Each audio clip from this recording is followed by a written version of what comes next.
A Comissão de Meio Ambiente do Senado aprovou o projeto de lei 2229 de 2023, que regulamenta o mercado brasileiro de redução de emissões, mais popularmente aí chamado como mercado de carbono. O que chama a atenção é que nesse projeto de lei o agronegócio foi excluído das propostas, né? Qual o impacto de exclusão do agro da regulamentação do mercado brasileiro de carbono? Para entendermos melhor este assunto, recebemos hoje Luísa de Castro e Garcia, advogada com especialização em Direito Ambiental e Sustentabilidade.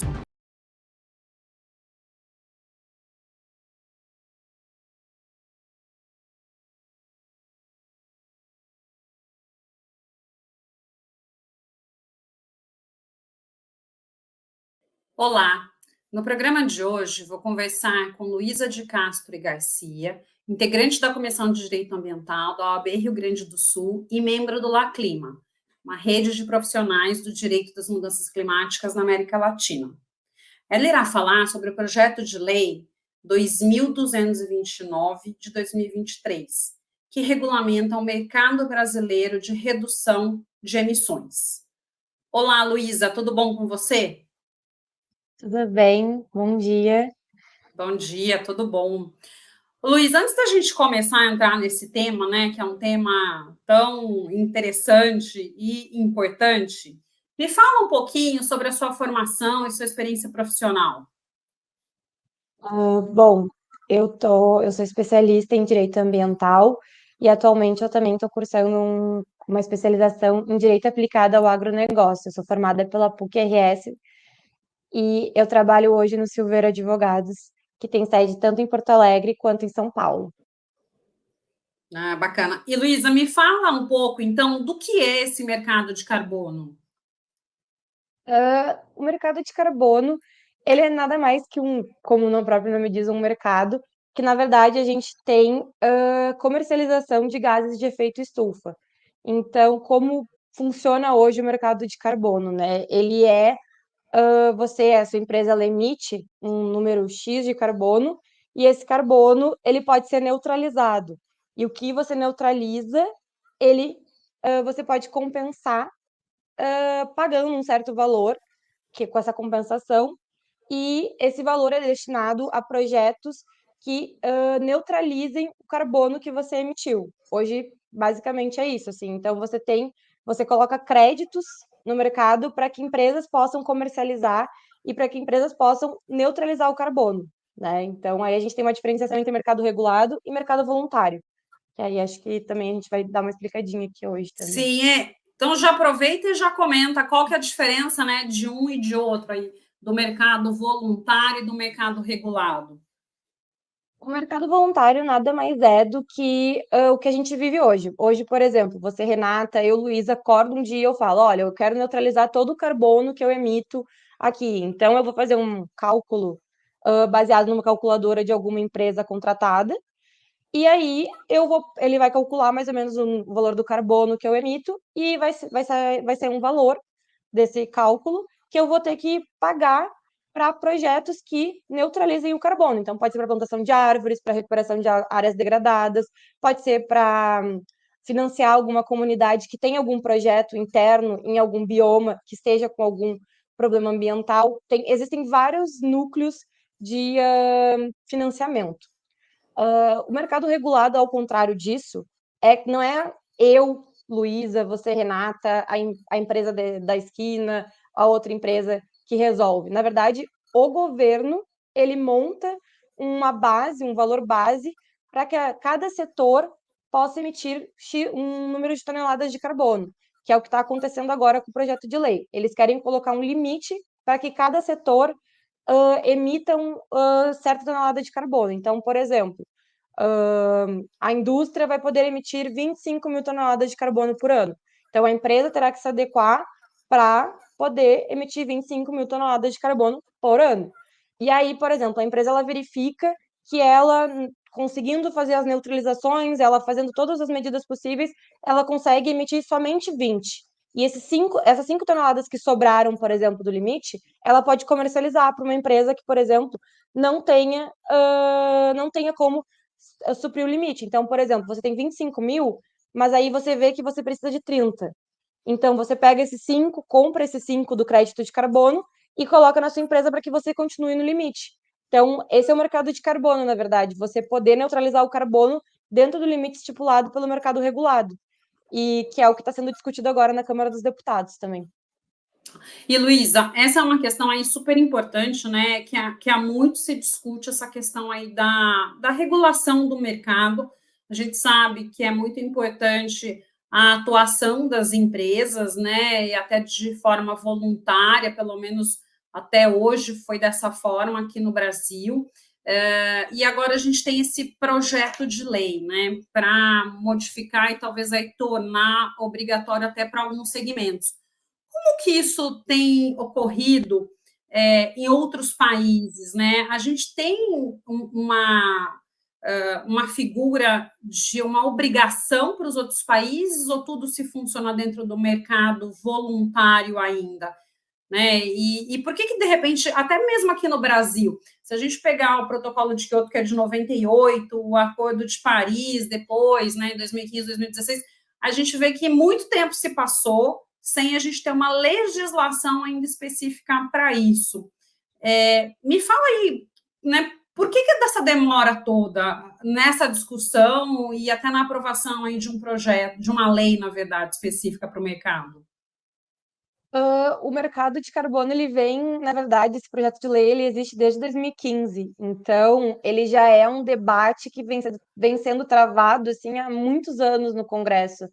E tanto por questões governamentais, quanto questões de discussão mesmo, mas esse imediatismo de agora, ele vem muito pela questão da representação do Brasil com relação ao meio ambiente. A gente percebe que o Brasil, ele tomou um protagonismo muito grande com o meio ambiente numa questão mundial. E eu acredito que esse projeto de lei, tanto pela questão do próprio Brasil querer se representar internacionalmente, existe também uma pressão internacional, porque já existem muitos mercados de carbono. Por exemplo, a União Europeia é o projeto base, na verdade. Nosso projeto se baseou integralmente no projeto da União Europeia, que já existe desde 2008, se não me engano, já existe o mercado de carbono na União Europeia.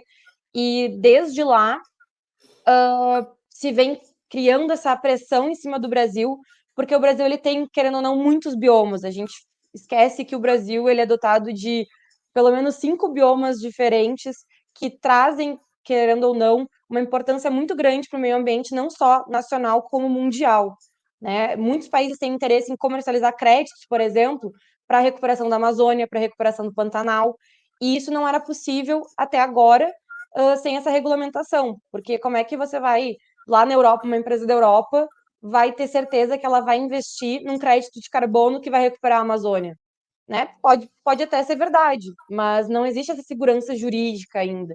Então, esse projeto, ele vem também como uma forma de garantir a segurança jurídica de quem está adquirindo esses créditos de carbono. Não sei se você lembra, mas agora, recentemente, a gente teve várias unidades, assim, públicas e setores públicos mesmo, que investiram em créditos de carbono, que foi se averiguar recentemente em terrenos que, inclusive, eram terras da União, não eram nem terras que podiam ser comercializadas.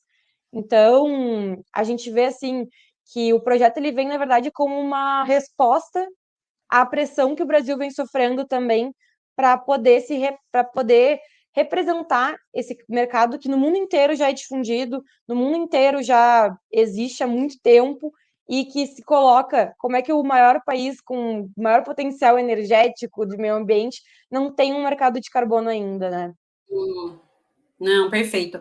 E me fala uma coisa, né? O agronegócio, ele ficou fora desse projeto de lei que vai Uhum. regulamentar toda essa transação, né, todo esse mercado brasileiro de carbono. Qual a motivação para o agro ter ficado de fora?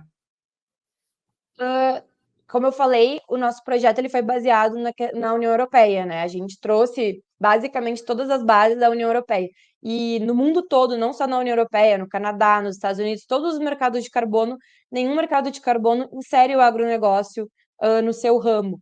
porque se entende que o agronegócio ele é um serviço essencial, por questão de segurança alimentar, questões de produção, que não se tem como você interromper isso.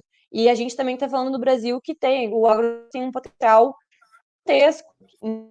Então, a gente não tem como inserir eles nessa limitação sem prejudicar essas questões essenciais. Então, por isso que o agronegócio não foi inserido nesse primeiro momento. O que ocorre, na verdade, é que agora na Câmara dos Deputados essa discussão está de volta, porque se entende que o agronegócio no Brasil é um serviço essencial, mas ele também é um serviço muito relevante e um dos maiores emissores, né? Então, se tem ainda essa crítica quanto à inserção, mas nesses países em que ele não é inserido, o que se tem, na verdade, é incentivo de meios de produção de zero carbono, e não colocar ele numa limitação, né? Não colocar ele nessa limitação base, sem que ele possa ultrapassar, porque a gente sabe que se a gente não tiver isso, a gente não come, a gente não se veste, a gente não tem formas de sobreviver, né?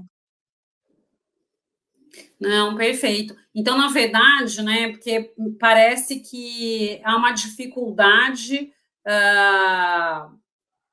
né, na verdade, as pessoas acho que acabam encarando o agro como um benefício, mas acho que esse benefício de não estar dentro desse mercado é um benefício nosso, né, como você mencionou Uhum. aí, né, para a questão alimentar, desse cuidado, dessa necessidade de preservação dessas questões, né? E tem mais algum impacto dessa decisão para o agro e para o próprio mercado, Luísa? Eu acredito que o principal impacto para o agro é que ele vai ter mais cobrança, acredito, sabe? Porque, querendo ou não, a gente vai ter um mercado regulado, mas a gente ainda tem o agro como um dos maiores emissores de carbono, né? Mas, em contrapartida, a gente também tem um incentivo para que exista produção com baixo carbono. Então, talvez por não estar inserido nesse mercado, eu acredito que o agro ele tenha um pouco mais de cobrança também, como já tem naturalmente, né? A gente sabe que e a gente também não pode ser não pode se iludir com isso da questão do agro, porque o agronegócio, como ele já tem presença internacional, principalmente, né? Existe uma presença muito grande internacional do agro. Muitas vezes ele já está regulado e muitas vezes ele já está com a aplicação que é exigida, por exemplo, na União Europeia.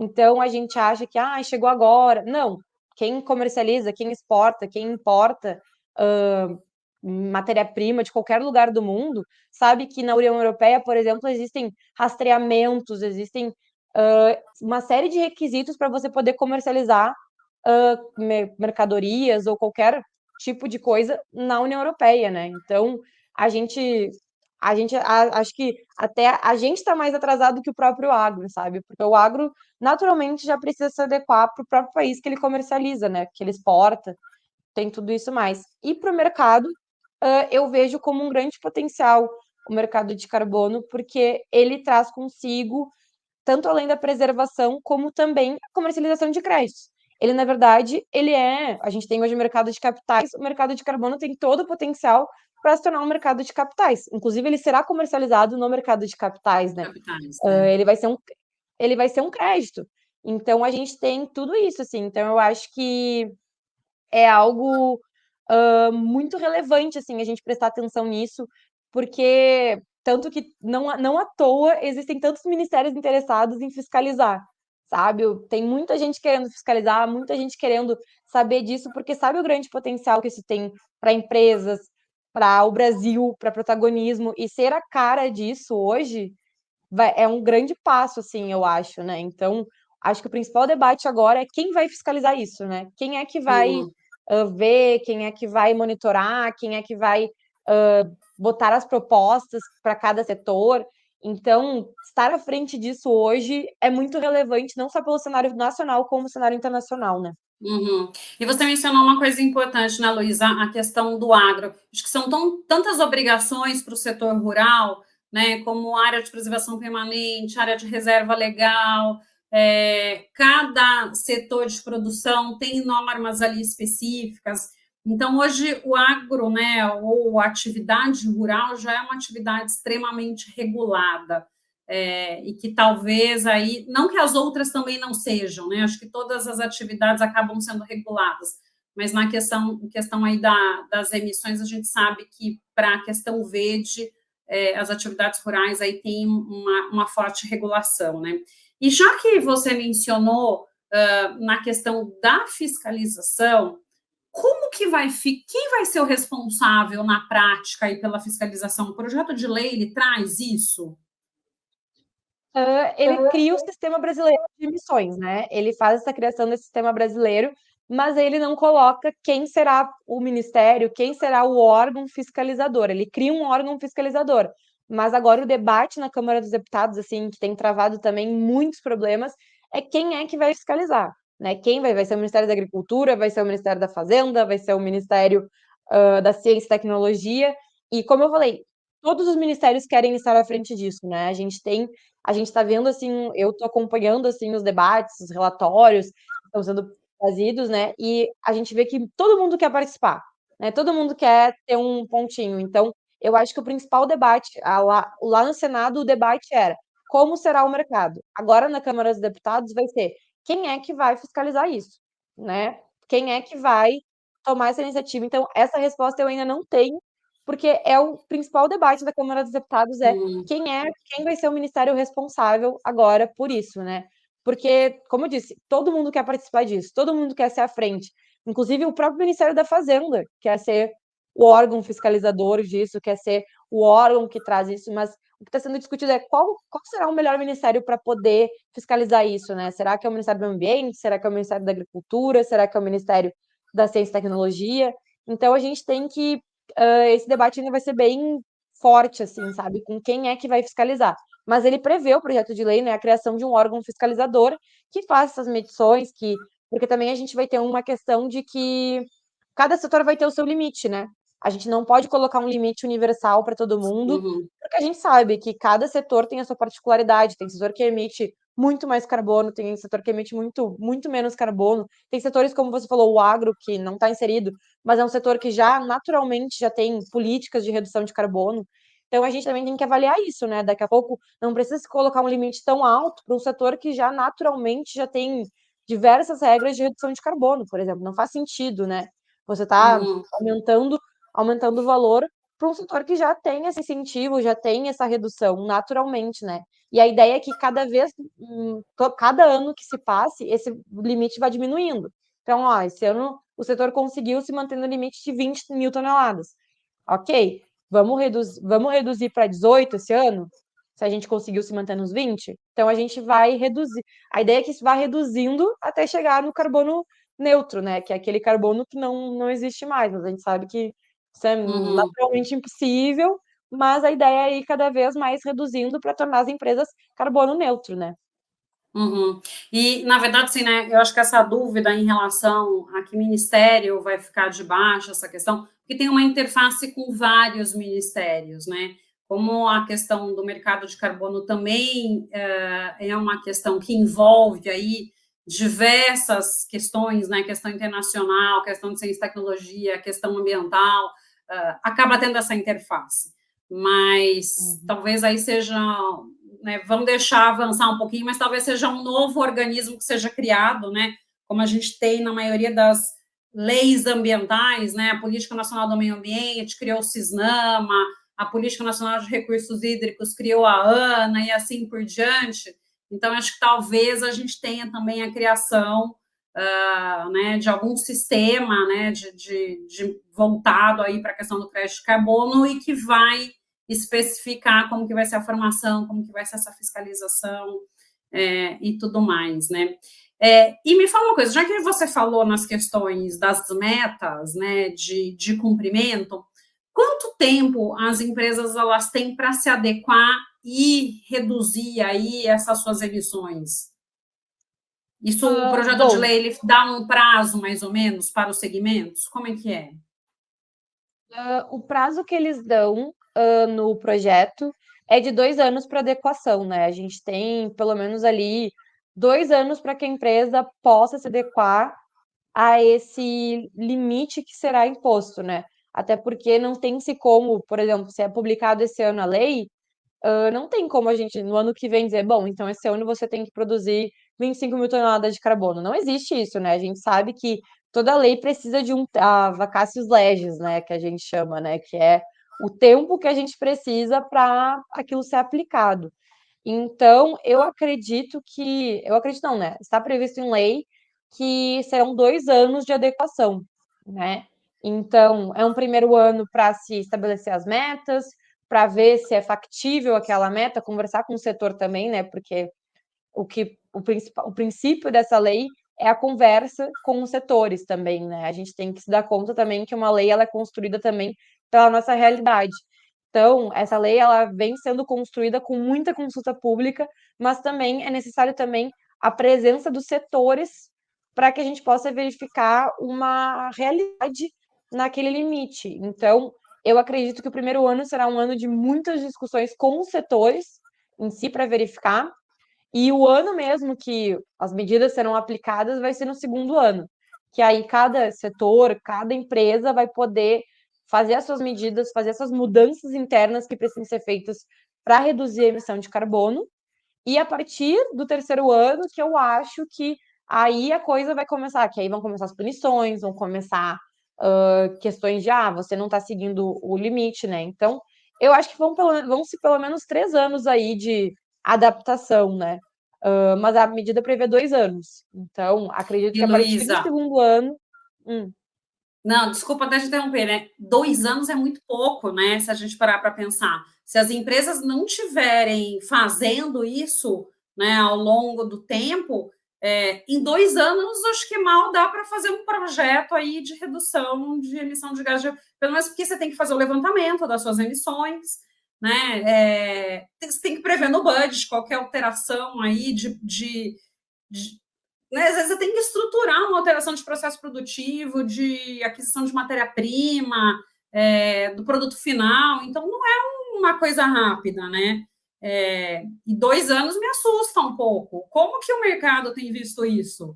Você falou aí das audiências públicas, é, que é uma discussão que já tem ocorrido, mas né, do momento que vira lei até de fato essa exigir o cumprimento.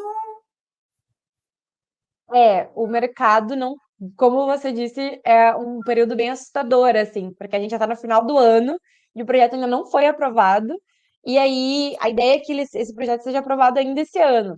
Então, ano que vem, assim, já se vem, como você disse, com diversas demandas para mapear, para poder fazer o inventário que a gente chama, né? Porque você tem que. A gente pensa que assim, carbono. Eu não, eu trabalho num prédio, eu não emito carbono. Não, na verdade você emite, na verdade você anda de Uber, na verdade você anda de avião, na verdade o fato de você estar na rua, você está emitindo carbono, sabe? Então, a gente se esquece um pouco, assim, energia, por exemplo. Você está num lugar com um ar-condicionado, com energia, isso emite carbono, sabe? Então, é bem assustador, assim, tem se pedido mais prazo, e eu acredito que será dado, né? Porque a gente também, como eu falei, a gente tem que sempre olhar para a realidade, né? Como você disse, a gente tem 2 anos, é muito pouco tempo, porque você tem que fazer um mapeamento, você tem que ver daqui a pouco algum equipamento que você veja, por exemplo, que está emitindo muito carbono, que é por isso que a sua conta não está fechando, por exemplo. Daqui a pouco você tem que substituir um equipamento para um outro que no mercado esteja um pouco mais sustentável, um equipamento um pouco mais verde, entre aspas, que a gente chama, né? Mas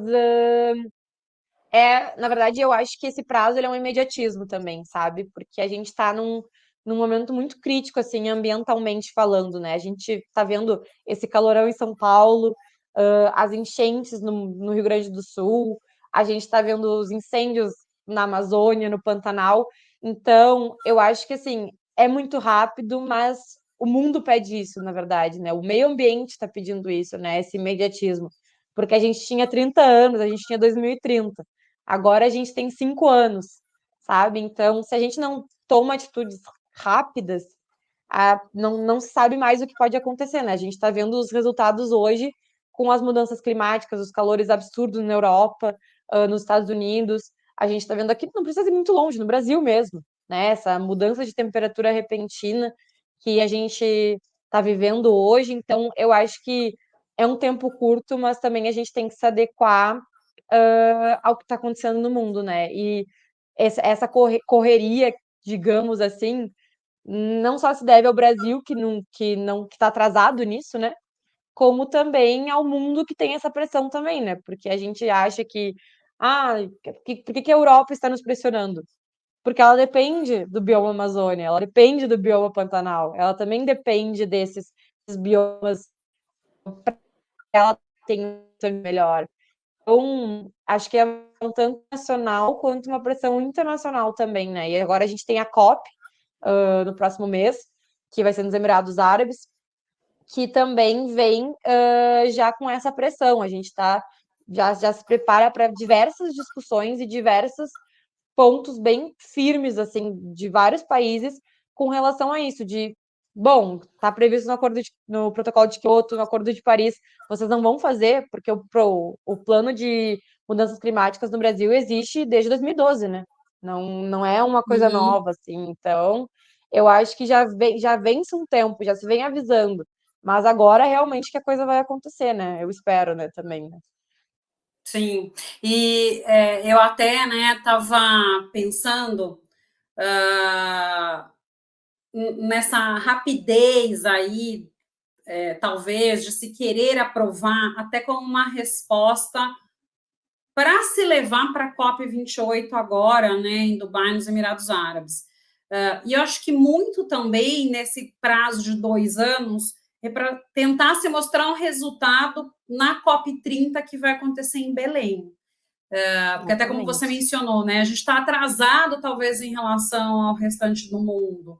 A gente tem talvez algumas ações aí individuais, Fernando de Noronha, por exemplo, né, mas acho que muito mais pelas características de ilha, pelas dificuldades já enfrentadas, eles já estão com ações relevantes, né, de que toda a frota a partir, acho que até do ano que vem, vai ser totalmente elétrica. Tem muitas ações voltadas para a redução da emissão dos gases de efeito estufa, mas Brasil como um todo ainda não. E talvez a gente precisa dar essas respostas de que estamos tomando ações também, como talvez outros países, muito embora a gente, né, a Inglaterra já falou que talvez não vá atingir a meta como esperado, vai precisar de um prazo maior aí para se adequar, mas está todo mundo se mexendo, né, Luiz? Então, o Brasil talvez precisa dar essas Exatamente. respostas. Você sente isso também? Não, eu tenho exatamente essa impressão, assim, eu acho que essa rapidez do mercado de carbono é para a própria COP, né? E também a gente está vivendo um período de transição energética, como você falou também, né?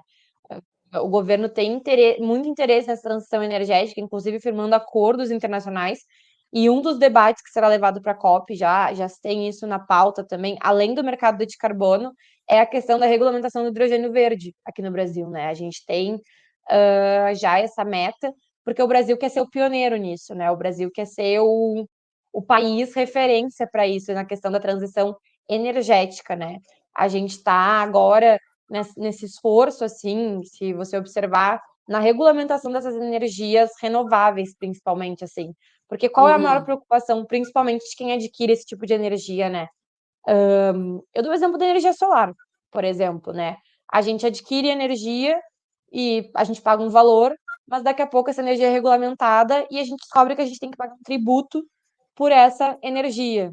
Então, uma coisa que você comprou para ser uma coisa mais barata, na verdade, se torna uma coisa mais cara, porque quando ela é regulamentada, você descobre que você tem que pagar imposto sobre aquilo, que você precisa pagar uma taxa sobre aquilo. Então, acaba que se torna uma insegurança, porque você vai investir, por exemplo, em hidrogênio verde, mas daqui a pouco o Brasil regulamenta isso e coloca um imposto gigantesco sobre isso, sabe? Então, o incentivo que se tem agora das energias renováveis é que elas se tornem cada vez mais acessíveis e também que não se tenha tanta tributação em cima delas, para que também isso exija um incentivo, para que as pessoas queiram adquirir esse tipo de energia, né? Porque a maior insegurança que eu acredito hoje é isso, é você comprar uma energia, você investir na sua empresa, numa energia verde, e daqui a pouco você ser mais tributado do que uma energia normal que você pagaria um uhum, valor uhum. muito mais baixo, sabe? Então, o que se tem É. feito agora muito é esse trabalho, e a gente também tem agora a reforma tributária, que já foi aprovada em primeiro turno agora, que tem essa preocupação também, para que a gente possa regulamentar as energias, né? E essa questão que você falou da tributação, ela é super importante. que às vezes a gente vê o Brasil um pouco na contramão, né? Acho que na ânsia da tributação, do arrecadar impostos, ele acaba tendo uma postura contrária à preservação, né? O que a gente vê com a questão da energia solar que você mencionou.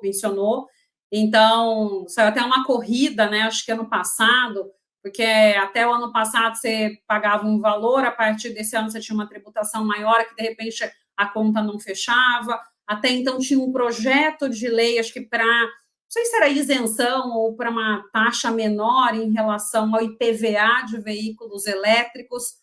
O governo do estado de São Paulo já falou que não vai ser bem assim, então a tributação acho que vai ser igual a um carro normal. E as pessoas daí fazem conta, né? Por que eu vou investir mais, gastar mais num carro elétrico, se eu não tenho benefício nenhum, pelo contrário, né? Muitas vezes sou até prejudicado pelas políticas de governo. E a gente está falando muito das empresas, né? Das metas para as empresas. E como que vai ficar a meta para os governos, né? Como que os governos vão entrar também nessa, eles também têm meta? Como que vai ser essa política para o setor governamental? Acredito que esse debate virá depois de consolidado o mercado de carbono mesmo, né? Mas eu acredito que sim, o governo também terá essa meta, né? Porque até por questões reputacionais também a gente tem isso, né? Na União Europeia, a gente sabe que os países, como você falou, a Inglaterra falou que já sabe que não vai cumprir com a meta, por exemplo, né?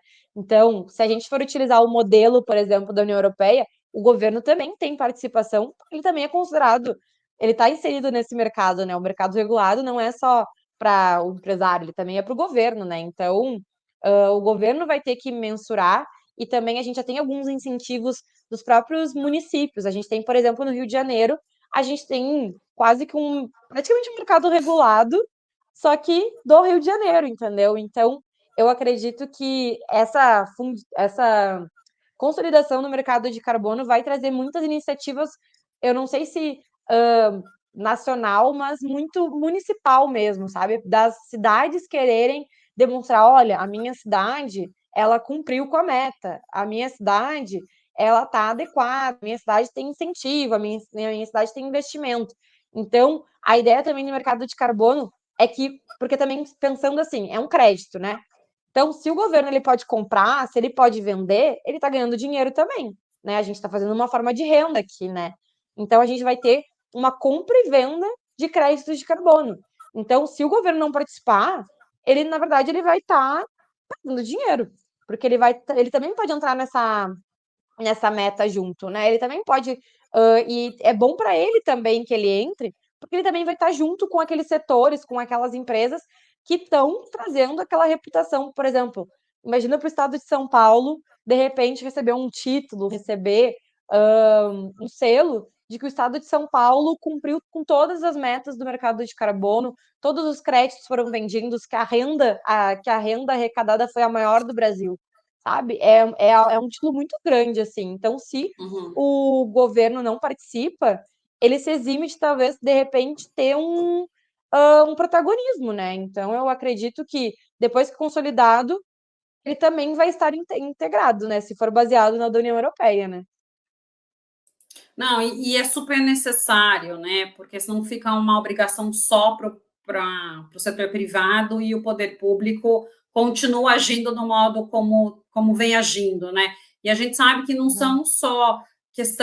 é só a questão de repente, você adotar novas políticas, mas é você fazer já o que é necessário, é fiscalizar, né? A gente está vendo a situação na Amazônia, a gente está vendo as secas, então, de repente, são planos para prevenir essas situações, né? Planos como para atender a questão da enchente no Rio Grande do Sul, é a gente pensar em cidades, estados mais resilientes diante das mudanças climáticas, é tudo, né, Luísa? Não é só assim, o que o governo vai fazer a mais? Não, ele tem que fazer o que já é necessário ele fazer, que muitas vezes a gente não vê fazendo, né? Então, tem E muita coisa colocar, ainda, e né? colocar valor, né? Eu acho que é colocar valor nas coisas, né? Porque, como você falou, a seca. A gente vê hoje que existem diversos déficits, com relação à fiscalização dessas queimadas que está acontecendo na Amazônia. De repente, com um projeto de mercado de carbono, tenha mais incentivo, a gente consiga fazer, de repente, alguma questão propriamente privada mesmo, de combate, por exemplo, e recuperação dessas áreas também, né? Porque a gente vê muito isso, a gente sabe que queima, mas o que acontece com o que queima, né? O que a gente faz com um solo, por exemplo, queimado? A gente tem que ter um plano de recuperação e esses incentivos, esses valores que a gente pensa, mas para onde é que vai esse valor? A ideia do mercado de carbono é que esses valores vão realmente para a recuperação do meio ambiente, não é um valor que empresa, vou botar no meu bolso e falar, ok, beleza, ganhei. Não, é um valor que tem que ser destinado para isso, né? Então, esses projetos, essas iniciativas, na verdade, elas buscam a recuperação e também o incentivo de criações de novas unidades para poder recuperar tudo isso, né? A gente tem que pensar nisso também, né? Que talvez um pouco mais de valor nisso, colocar um pouco mais, colocar dinheiro. Que quando pega no bolso, a gente sabe que a coisa muda de face, né? Então, a Uhum. gente, quando aquilo pega no bolso, a gente sabe que as pessoas se empenham mais, as pessoas. Não que as pessoas não se empenhem, acho que elas se empenham sim, mas a gente sabe. Todo mundo sabe que quando envolve dinheiro, as coisas funcionam muito mais, né? As coisas vão um Sim. pouco mais rápido, as coisas funcionam mais, né? Então a gente tem que pensar nisso também. É uma visão muito otimista, mas a gente também tem que ser otimista, né? A gente tem que Uhum. entender aquilo como se vai acontecer, né? Sim. Luísa, a conversa aqui está muito bacana, mas acho que a gente já está chegando ao final do programa. E para finalizar, eu queria, né, que você deixasse uma mensagem aqui para a nossa audiência. Acho que a mensagem que eu dou é prestem atenção. Não à toa, isso é uma matéria que todos querem estar na frente. Não à toa o Brasil ele está à frente disso. Ele está nesse protagonismo e nesse imediatismo para poder regulamentar. Então, acho que prestem atenção nessas questões, porque acho que a gente está construindo hoje um protagonismo muito grande nessas questões ambientais do Brasil, né? Então, agora a gente tem a COP, todo ano a gente tem a COP, observem as discussões, entendam um pouco nem que seja no próprio jornal mesmo, sabe? A gente se dar conta disso, porque a pauta ambiental ela é algo imediato agora, a gente tem muito pouco tempo. Anos atrás a gente tinha 30 anos, hoje a gente tem 5, né? Então, essas pautas, elas cada vez mais vão ficar mais fortes, presentes. Então, a gente tem que estar ciente do que está acontecendo para que a gente também possa debater, que a gente possa discutir, dizer, eu não concordo com isso, eu concordo com isso, para também a gente gerar uma informação de qualidade, né? Porque não adianta também a gente sair com uma informação errada sobre uma coisa que é uma coisa boa que está vindo, o plano em si é muito bom, né? O PL está muito bem escrito, então a gente tem que observar, sabe? A gente tem que saber, a gente tem que estar ciente para poder trazer a informação correta e se informar de repente, já se antever, né? A gente está vendo que isso está vindo, aí a gente tem muito pouco tempo, de repente começar a olhar, começar a ver essas questões assim, para não chegar lá na hora e ser uma confusão e a gente ficar perdido também, né? Nesses momentos, assim, né? Então, já começar a se preparar, porque vir ele vem, né? Então, o melhor é Uhum. já estar pronto para não ficar para trás, né? Não, bacana. Luísa, muito obrigado pela sua participação no programa de hoje. Eu que agradeço pela oportunidade. Foi um prazer. Foi um Bom, prazer. gente, no programa de hoje eu conversei com a advogada Luísa de Castro e Garcia. Muito obrigada a você que nos prestigiou até aqui. Deixe seu like, se inscreva em nosso canal e compartilhe. Nos vemos na próxima semana.